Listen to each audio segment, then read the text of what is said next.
les portes vers la supraconscience. De Jean-Pierre Aulas. Neutraliser l'astral de la conscience humaine. Pour mener une vie consciente, l'être humain sur Terre doit parvenir, au cours de son évolution, à neutraliser la dimension astrale de sa conscience. Le seul problème que l'être humain rencontre sur le plan matériel est précisément la dimension astrale de sa conscience. Et c'est l'aspect le plus difficile à comprendre, c'est l'aspect le plus difficile à transformer, car la dimension astrale de sa conscience fait partie de l'activité des plans psychiques à travers son ego, à l'insu de son ego lui-même.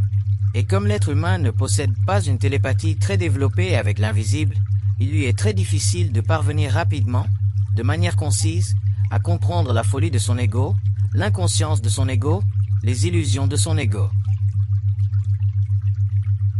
Et cela fait partie de ce que nous appelons la conscience involutive.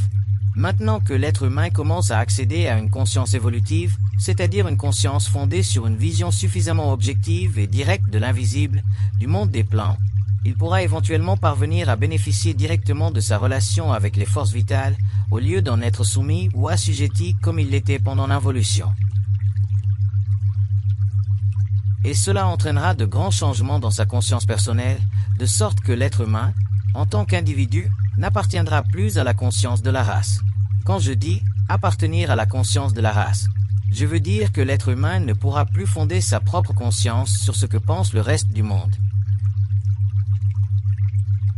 Et plus l'être humain sera conscient, moins il pourra fonder sa propre conscience sur ce que pense le reste du monde.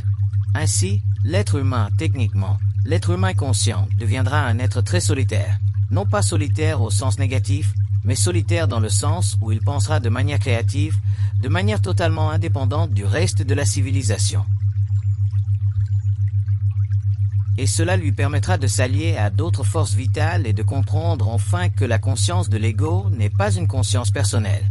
La conscience de l'ego est à la fois une conscience personnelle et une conscience prépersonnelle, liées l'une à l'autre.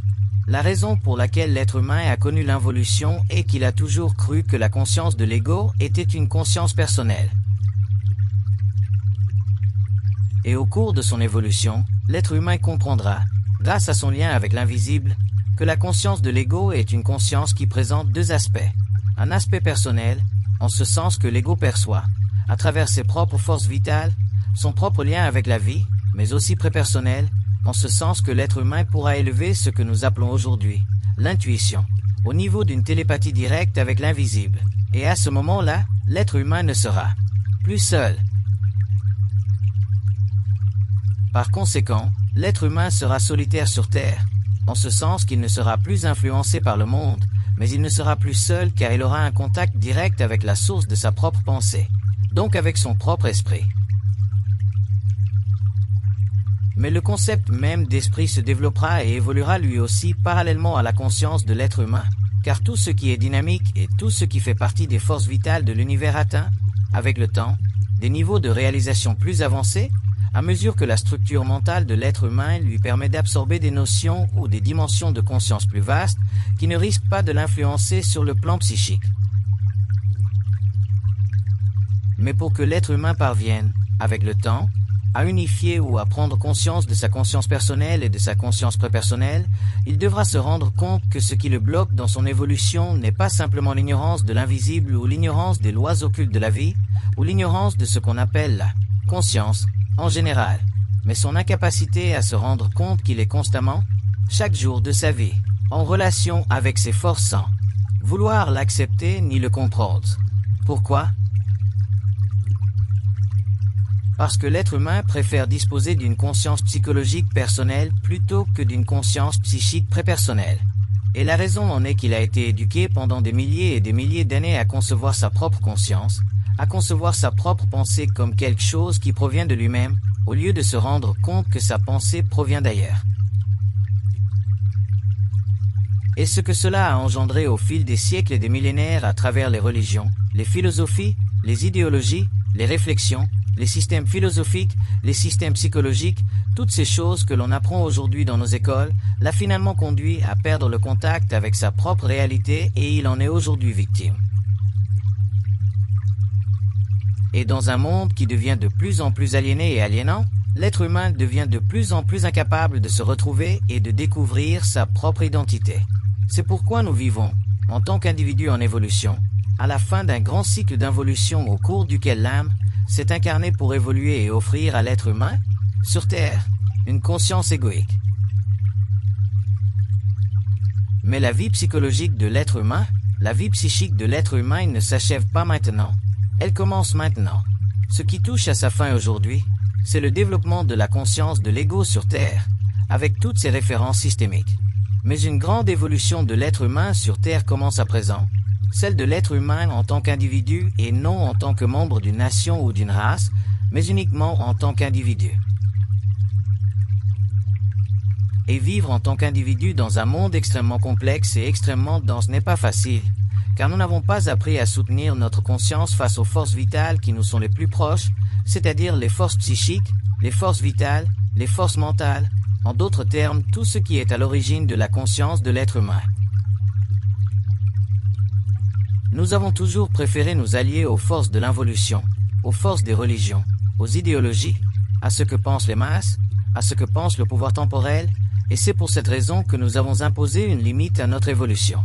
C'est pourquoi, dans l'évolution de la conscience supramentale sur Terre ou dans le développement d'une conscience ou d'une psychologie évolutive sur Terre, l'être humain sera contraint de revenir à sa source, à ses racines. Je vais vous donner un exemple d'un point de retour de l'être humain vers sa racine ou ses racines. Lorsque vous éprouvez des émotions intenses, lorsque vous ressentez de la terreur, lorsque vous subissez des pertes, lorsque vous éprouvez de la souffrance, lorsque vous vivez des expériences qui font partie du parcours de l'âme dans la matière, dans le corps matériel, vous avez deux choix. Vous pouvez choisir de vivre votre expérience en fonction de vos réflexes psychologiques égoïstes et égocentriques qui relèvent de la conscience et de la mémoire de votre race, ou bien vous avez la possibilité de vivre ce que vous vivez en relation avec une conscience prépersonnelle qui ne voit pas la vie comme vous la voyez à travers le prisme de votre ego. Si l'être humain pouvait entrer en contact direct, par télépathie, avec le plan mental, en d'autres termes avec sa propre source, alors qu'il traverse des moments difficiles dans la vie, il se rendrait compte que la réponse qui vient d'ailleurs n'est jamais la même que celle qu'il se donne à lui-même lorsqu'il se trouve dans la matière.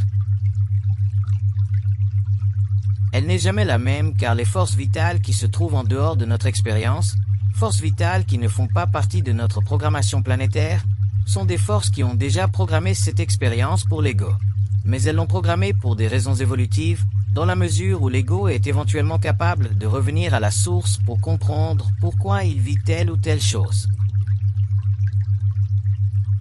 Et au lieu de rationaliser ce qu'il vit en fonction des limites de sa conscience, il devrait ou devra, avec le temps, grâce à une télépathie suffisamment développée, parvenir à supporter le choc de l'expérience sans que cela débouche systématiquement sur une conflagration de l'ego, sur une déflation de l'ego, sur une mise en demeure de l'ego.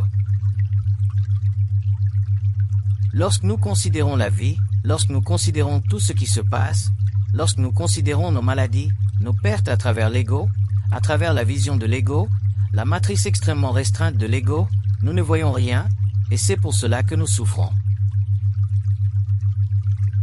Alors que si l'être humain disposait d'une conscience prépersonnelle, il aurait instantanément des réponses.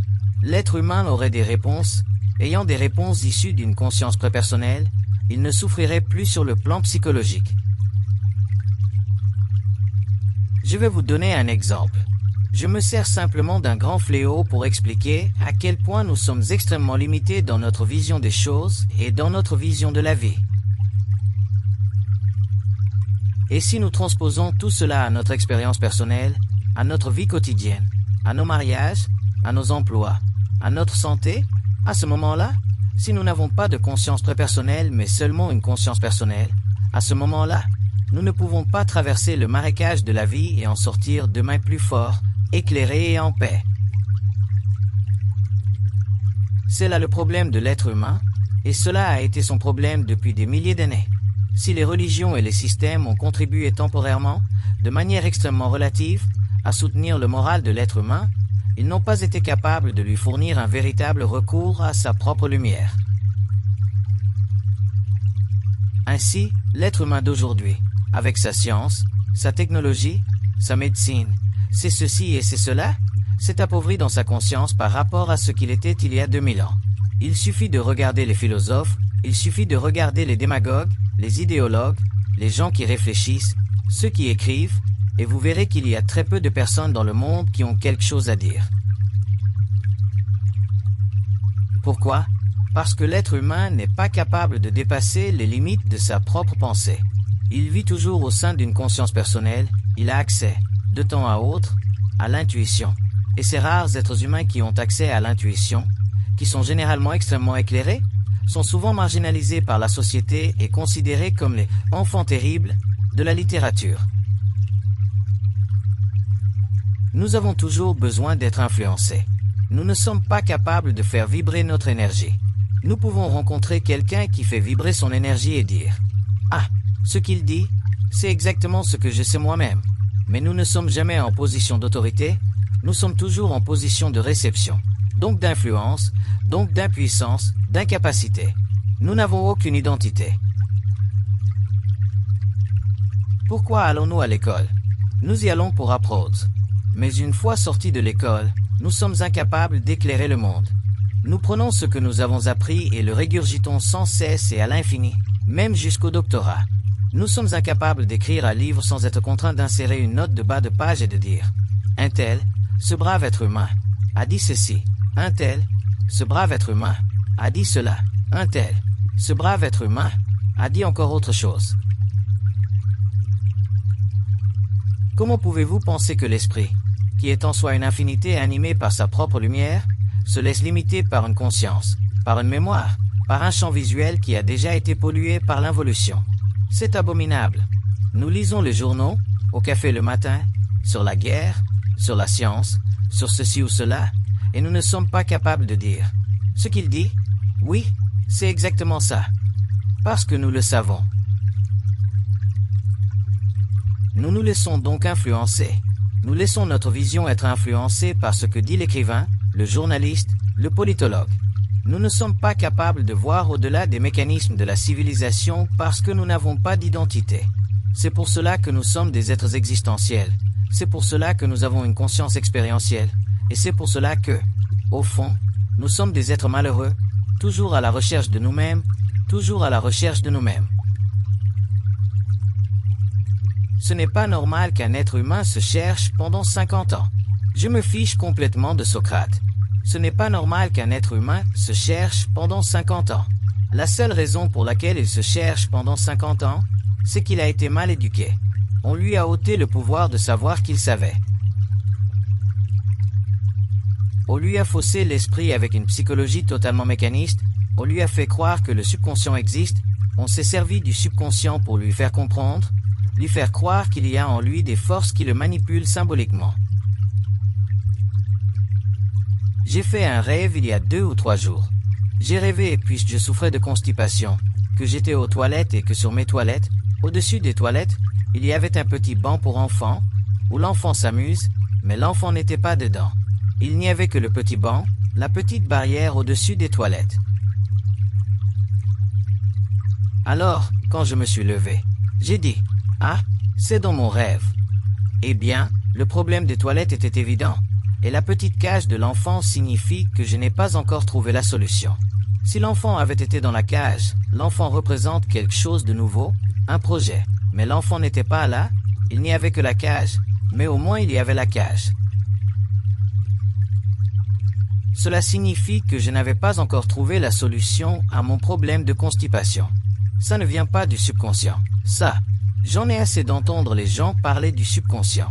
Un jour, l'être humain devra savoir qu'il existe des relations entre l'ego et le plan mental, et que les forces psychiques de la vie composent sur le plan mental, à l'aide de formes, pour fournir à l'être humain des informations, s'il est suffisamment éclairé pour aller les chercher. Mais ces formes ne proviennent pas simplement du subconscient. Elles sont créées par des intelligences extrêmement habiles à analyser la vie, à la restituer à l'être humain sous forme de symboles, afin de lui permettre, en fonction de son niveau d'évolution, d'intuiter ses propres problèmes. C'est une forme de clairvoyance, c'est une forme de communication pendant le sommeil, car l'ego, dans le sommeil, doit pouvoir se reposer. Il n'est pas endormi pour écouter ce qu'on lui dit. Ainsi, si l'ego était endormi et écoutait ce qu'on lui dit, s'il était dans un état de réflexion, il ne dormirait pas. Ainsi, au lieu de parler à l'ego par la pensée, on lui parle à travers le sommeil. Mais cela provient de la même source, cela provient toujours de la source, cela ne provient pas du subconscient.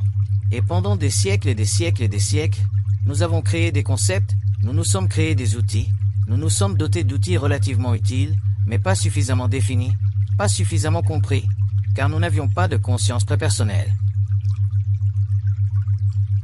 Nous avions des consciences réflexives, intuitives, mais insuffisantes pour connaître le mystère de la conscience de l'être humain.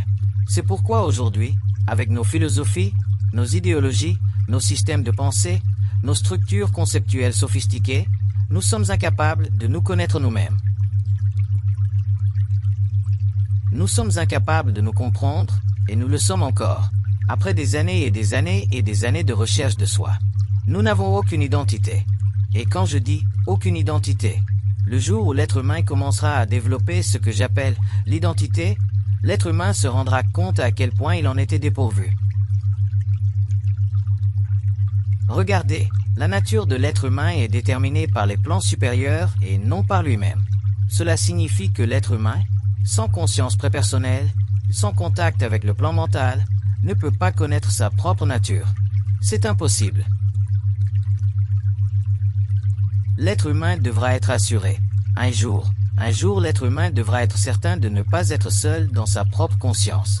Tant que l'être humain croit être seul dans sa propre conscience, il est dans l'illusion de sa propre conscience.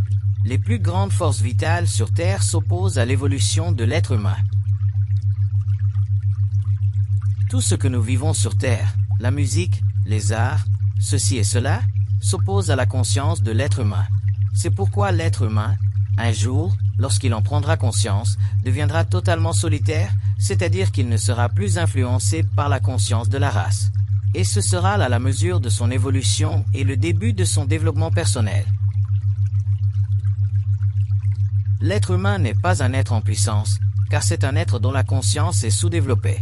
Notre conscience, en tant qu'être humain, est sous-développée. Nous sommes sous-développés. Doctorat ou pas, nous sommes sous-développés. Diplôme ou pas, nous sommes sous-développés. Prêtre ou pas, nous sommes sous-développés. Pourquoi? Parce que vous n'avez pas été capturé. L'être humain n'a pas été capturé par son esprit personnel pour traverser son astral. Nous sommes donc des êtres astralisés. Nous sommes astralisés. Il faut l'esprit de l'être humain pour saisir, se connecter à l'ego, l'élever et le faire traverser son astral, ce qu'on appelait autrefois l'enfer de la conscience. Car l'astral est l'enfer de la conscience. Voilà ce qu'est l'enfer de la conscience, et seul l'esprit de l'être humain, son esprit personnel, peut le faire traverser l'astral de sa conscience, afin qu'il découvre enfin qu'il n'est plus seul, qu'il n'est pas seul, et qu'il peut vivre mentalement et psychiquement de manière très confortable en dehors de la conscience de la race. On dit que l'être humain est un animal social parce que sa conscience est socialisée. Mais au fond, l'être humain n'est pas un animal social. L'être humain est un être unique qui a la capacité de socialiser. Ce n'est pas la même chose. Ce n'est pas la même chose. L'être humain est un être unique qui a la capacité de se socialiser. Ce n'est pas la même chose. C'est comme dire que l'être humain est un animal social. Car dès l'instant où l'on nous dit que l'être humain est un animal social, par les psychologues, les anthropologues, les penseurs, nous avons déjà perdu notre identité. Et il existe une multitude de ces dictons, de ces erreurs de raisonnement qui font partie de ce que nous appelons notre éducation.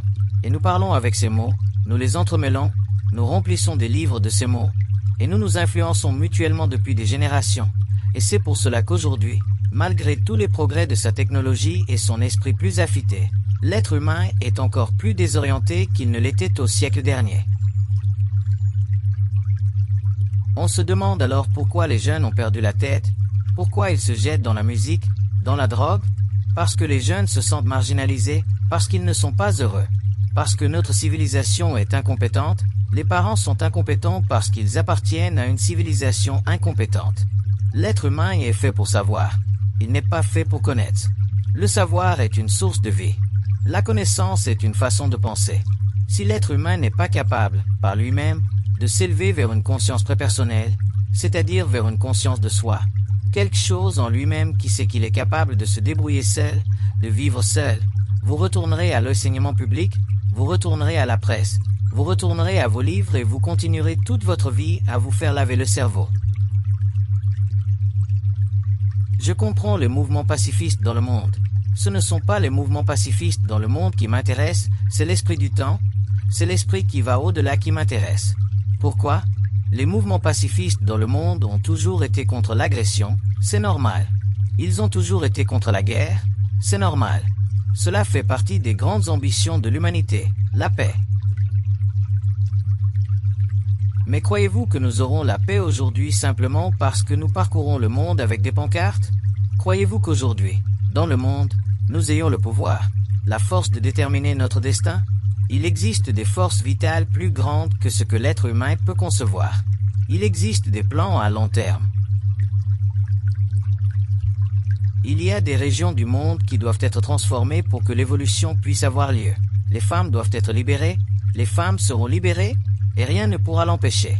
Qu'il faille une génération, 2 générations, 3 générations, les femmes seront libérées, car les femmes font partie de l'humanité. Les femmes ne sont pas le joug des êtres humains. Les femmes seront libérées. Les êtres humains seront ramenés à la raison.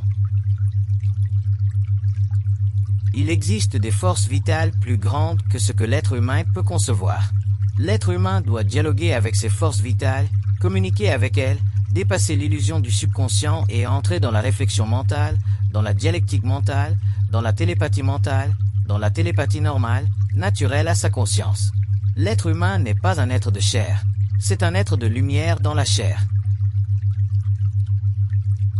Si vous ne dialoguez pas avec les plans supérieurs, vous ne pourrez jamais comprendre l'histoire de l'humanité.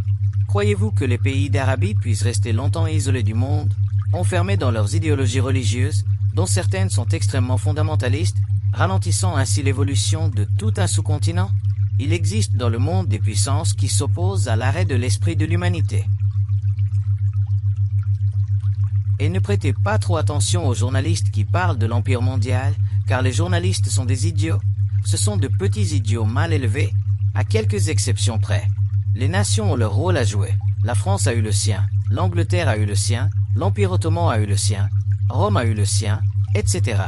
Et si l'être humain ne le comprend pas, avec toute la puissance qui se développe dans cette partie du monde, vous aurez des remords, vous souffrirez d'indigestion morale. Mais dans les grands conflits, dans les grands mouvements historiques comme ceux que nous vivons et que nous vivrons, si nous n'avons pas une prise de conscience préalable, comment pouvez-vous penser que nous pourrons développer des bases intelligentes? Je ne dis pas intellectuelles, mais des bases intelligentes pour comprendre réellement le phénomène humain, le phénomène de la civilisation, sur une période de 100, 200, 300, 400, 500 ans. Allons-nous nous accrocher à la trajectoire de la balle qui touche le soldat ou à celle qui touche le citoyen? Cela va bien au-delà de la simple balle qui frappe. C'est une dynamique mondiale, c'est une dynamique occulte, c'est une dynamique cosmique. C'est un projet de vie qui va bien au-delà de la vision même des militaristes, même des politiciens, même des religieux, même de ceux qui se déversent dans les rues, accrochés à leurs pancartes. Pour vous, la guerre est un fléau. Pour nous, la guerre fait partie de l'évolution, jusqu'à ce que vous soyez suffisamment évolué pour que la guerre n'existe plus. Il n'y aura donc plus de guerre sur Terre lorsque l'humanité aura évolué. D'ici à ce moment-là, la Terre fera partie de l'évolution. Et si ce sont les grandes nations qui mènent cette guerre, comme l'Amérique, comme l'a été la France, comme l'a été l'Angleterre, contrairement à la Russie et à la Chine, c'est à ce moment-là qu'il y aura évolution. On fraternisait avec des pays qui ont été responsables des idéologies criminelles les plus graves du siècle dernier. Pour l'être humain, il ne s'agit pas de comprendre l'histoire pour comprendre la vie, mais il est nécessaire que l'être humain comprenne la vie pour comprendre l'histoire. S'il comprend la vie, s'il dialogue avec la vie, s'il est en communication avec la vie, l'histoire devient très claire. Qu'il s'agisse de celle d'Hannibal, de celle des Grecs, de celle de la Mésopotamie ou de celle d'aujourd'hui, c'est très clair. Il n'y a rien de compliqué lorsqu'on dialogue avec la vie, car c'est précisément la vie qui est la source de tout. C'est la vie qui dicte l'ordre du jour, et chaque être humain y a accès, à condition de ne pas renier ce qu'il sait pour le remplacer par les opinions d'autrui. Je connais des étudiants universitaires qui craignent de prendre position parce que la tendance est totalement de gauche.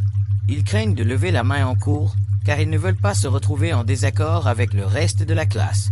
Lorsque la conscience collective prend le dessus sur la conscience individuelle, l'être humain s'en détache, l'être humain s'en détache. Il ne doit pas craindre d'être solitaire s'il veut être en harmonie avec son propre esprit. Ce n'est pas parce que tout le monde dit non que tout le monde a raison. Souvenez-vous-en, il y a eu de nombreux moments dans l'histoire de l'humanité au XXe siècle où tout le monde a dit non. En chaque être humain, il y a un recoin qui ne se prête pas à la démagogie. Et si, en tant qu'être humain, nous ne nous en rendons pas compte, si nous ne sommes pas capables d'identifier ce point qui ne se prête pas à la démagogie, alors nous n'avons aucune conscience. Pourquoi pensez-vous que les jeunes d'aujourd'hui soient si marginalisés? Parce que chez les jeunes d'aujourd'hui, il y a un recoin de leur conscience qui ne se plie pas à la démagogie de leurs parents, de l'ancienne génération. Ils en ont ras-le-bol de nos conneries. Ils sont marginalisés. Ils se font tatouer le nez pour être marginalisés. Ils changent de coiffure. Ils font tout pour dire « Non, il y a une partie de moi qui ne supporte pas votre démagogie. » Et c'est ça, l'histoire de la jeunesse. La jeunesse a toujours été ainsi. Une fois sorti de ce couloir temporel, une fois entré dans la trentaine, on enlève ses piercings, on se teint les cheveux en brun, on retire ce qu'on a dans le nez et on range sa musique, mais nous avons exprimé notre position. Pour dire quoi? Pour dire qu'il y a toujours un recoin dans la conscience de l'être humain. Mais ce ne sont pas seulement les jeunes qui doivent avoir un point, un peu éveillé, même s'il est très astral, très inconscient. L'être humain, quel que soit son âge, chaque être humain doit avoir un recoin de sa conscience, un petit recoin qui est un jardin où il cultive ses propres légumes. Si vous n'avez pas ce jardin, ce recoin de votre conscience, vous n'avez aucune identité. Vous faites partie de l'involution, vous faites partie de la conscience de la race et vous êtes techniquement des êtres totalement minés par la vie, car vous n'avez pas la capacité de dépasser votre conscience astrale. Cela fait 30 ans que j'exerce ce métier, cela fait 30 ans que je parle. Je continuerai à parler jusqu'à ma mort. Et que fais-je quand je parle? Que fais-je? Je ne fais pas de philosophie, je peux parler de philosophie. Je ne fais pas de politique, je peux parler de politique. Mais que fais-je? J'entre toujours en contact avec le plan mental. On me dit, de quoi devons-nous parler aujourd'hui? Comment considérons-nous la vie aujourd'hui? Ah, c'est donc facile à comprendre. Mais si, en tant qu'individu, nous ne cultivons pas ce petit coin de nous-mêmes qui ne veut pas être rabaissé ou influencé par la conscience collective, nous sommes vraiment des êtres dépourvus d'identité. Et nous sommes mis à l'épreuve. Dans la vie, toutes sortes d'opportunités et d'occasions se présentent à nous, où nous pouvons vérifier si nous parvenons à identifier ce petit coin de nous-mêmes qui n'appartient qu'à nous. Personne n'a d'autorité sur ce petit coin de notre jardin. Personne, à moins que nous ne la lui accordions. Et c'est précisément ce que nous avons fait au cours de l'involution. C'est pourquoi aujourd'hui, les fléaux les plus graves du monde, la plus grande cacophonie du monde, se manifestent précisément dans les régions où la mémoire de la race est extrêmement puissante. L'Inde, le Pakistan, les pays arabes, et c'est là que se jouera la dernière phase du développement. Les religions sont le grand mal nécessaire de la Terre. Pourquoi le grand mal? Parce que dans une religion, il n'y a pas de conscience. Une religion, c'est la manipulation des symboles. Pourquoi? Pour maintenir l'être humain dans l'ignorance des forces de la vie. Grand mal nécessaire.